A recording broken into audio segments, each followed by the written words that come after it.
There are many types of games that exist, from first person shooter to platformer, and many of them put a lot of emphasis on game mechanics and level completion. On the other side of the gaming spectrum, there are some games that choose to put emphasis on narrative storytelling instead. In these games, the decisions that players make end up affecting future interactions with other characters, events in the story, or even the universe itself. One of such games is Life is Strange.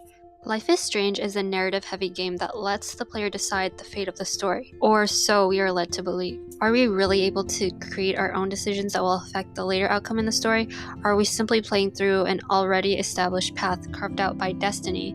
Life is Strange puts the player in the shoes of Max Caulfield, an 18-year-old aspiring photographer who returns to her hometown in Arcadia Bay, Oregon. The story begins when the player is immediately thrown into a really intense scenario, which we quickly learn to be Max's vision of a storm wrecking Arcadia Bay, and the moment she reaches the lighthouse, Max is awoken from her vision. When Max goes to the bathroom for a refresher, she ends up getting caught in between Nathan and Chloe arguing, and out of nowhere, Nathan whips out a gun and shoots Chloe. Max's instinct reaction was to reach out for Chloe, causing her to turn back time, which lands her back in the classroom, minutes before all of this happened. Because of that very instance in the bathroom, Max believes that it's her destiny to save Chloe Price from her ultimate demise no matter what it takes. But because of this shift in the flow of time, Max alters her reality, causing the storm from her vision to come true. The most commonly recurring theme in Life is Strange is the constant clash of free will and destiny, or more like the lack of free will and the looming overwhelming presence of destiny. We believe that free will is just an illusion, and the decisions that Max makes throughout the game only slightly affects the overall outcome of the bigger picture. Her destiny to save Chloe is set in stone the moment she left Seattle and set foot back in Arcadia Bay. Even Max mentions to Chloe that she feels that it's fate that the universe brought them back together after years of radio silence, and it happened to be in the exact moment of time and place. Why would Max be granted powers by the universe if it wasn't her destiny to save Chloe? And why was she given them during that exact moment in time? The creators used dialogue, visual symbolisms, and gameplay to reinforce the fact that Max's destiny is to save Chloe. The game shows the girls' heartfelt friendship through their dialogues and actions. You can see them talking about how they dream about going on adventures together and say how they're meant to be together, thus reinforcing the fact that saving Chloe is the right answer for Max. The ending where Chloe dies has a really regretful and somber mood, and it's accompanied with slow, melancholic music. Despite this being the more polished conclusion to the game, due to the actual issues being visibly resolved through Polaroids, it feels extremely anticlimactic because it goes against what Max has been trying to accomplish this whole time. The game heavily relies on symbolisms to give a deeper insight on the characters and their purpose in the story.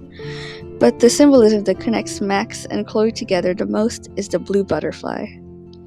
It's the most iconic image of the game itself. It's what Max first sees before everything goes down with Chloe, and it's what the player would see on their screen when there is any heavy decision making involved. The mechanics in the game themselves show how Max's destiny is actually linked to Chloe, and emphasize how there's no true free will in Life is Strange. Max's rewind powers don't appear until she moves back to Arcadia Bay and has to save Chloe, so her powers wouldn't exist without Chloe. Therefore, the rewind mechanic is a device that ties Max to her destiny.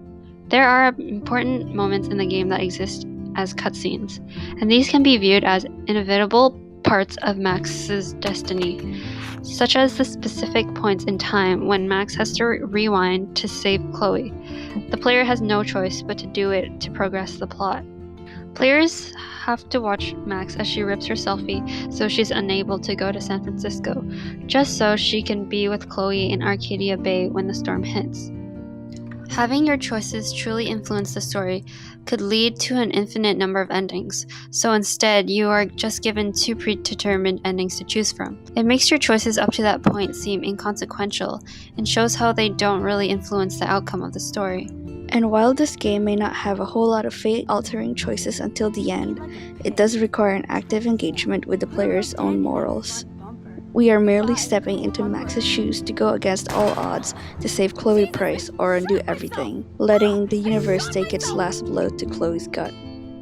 There are people who argue that games are not a form of art because of the fact that players are able to choose the different endings in games. They think this malleable quality weakens the artistic expression of the work. While the endings of the games are predetermined, this doesn't overshadow the atmosphere and emotional depth of the game. It contains many cinematic cutscenes and it's presented more like an interactive film. Life is Strange might not be a real choice-driven game, but it's an experience and work of art.